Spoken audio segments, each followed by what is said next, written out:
Halo, Assalamualaikum. Teman-teman, kapan hari? Beberapa hari lalu saya sudah bikin video tentang filosofi public speaking. Dan di situ saya janji akan membreakdown, akan mengupas satu persatu poin-poin penting dalam speaking basic. Supaya kita kalau ngomong suaranya bisa empuk, kemudian bisa jelas ya, bisa enak didengar gitu ya. Nah, kita akan bicara mengenai poin pertama. Dalam speaking basic, poin pertama saya meletakkan suara. Loh, kenapa kok suara ya?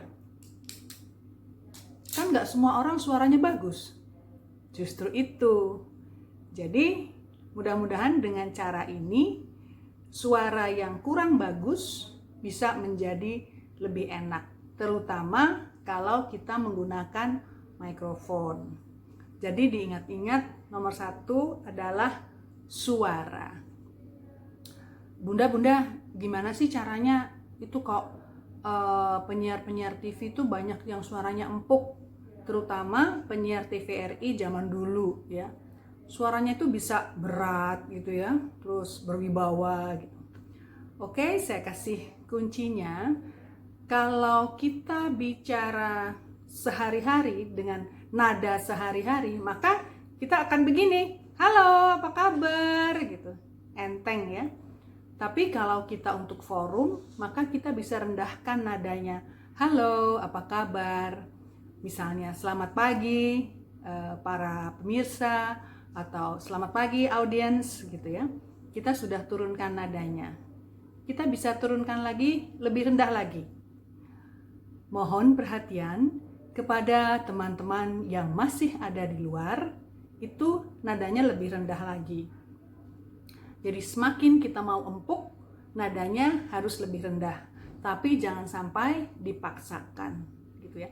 Kenapa ya suara itu penting gitu ya? Karena begini, sebuah suara itu bisa memberi kesan bagaimana acara itu nanti akan berlangsung. Ya. Perhatikan misalnya saya sebagai pembawa acara menyuarakan kata-kata pertama itu dengan sangat megah, dengan sangat empuk, tapi tegas gitu ya. Itu akan menarik perhatian dan kemudian orang jadi punya kesan ini acara akan seperti apa, akan seelegan apa, akan seresmi apa gitu ya. Misalnya begini, mohon kepada yang terhormat para tamu yang masih berada di luar, kami mohon untuk segera berkenan memasuki ruang pertemuan. Itu menandakan bahwa acara itu resmi ya. Bahasanya resmi, suaranya resmi gitu ya.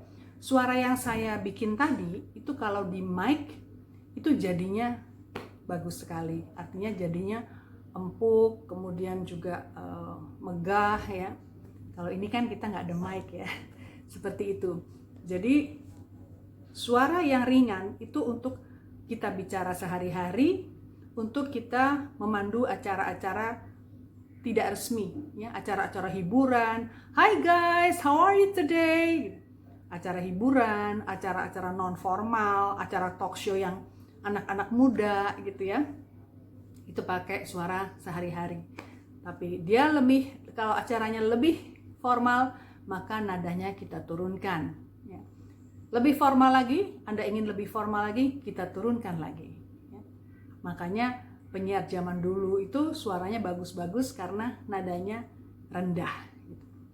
Begitu tentang suara ya. Jadi sebuah suara yang kita produksi ketika kita berada di depan mikrofon itu sangat besar pengaruhnya terhadap kesan orang. Ya, kesan orang akan seperti apa suasana yang akan terjadi di acara ini, seperti itu. Ya, jadi itu bisa latihan ya. Kita bisa latihan memproduksi suara ya, sehingga kita bisa dapat yang tidak suara sehari-hari tapi suara yang panggung, suara forum yang resmi, seperti itu. Ya. Mudah-mudahan Anda bisa melakukannya dan menirukan tadi yang sudah sedikit saya contohkan, seperti itu. Mudah-mudahan kita bisa ketemu lagi nanti dengan bahasan tentang yang nomor 2, yaitu artikulasi. Sekali lagi, speaking basic harus matang supaya sebagai public speaker kita bisa menjadi matang, ya. Matang, percaya diri, dan Anda bisa menjadi macan forum. Begitu aja, terima kasih. Wassalamualaikum warahmatullahi wabarakatuh.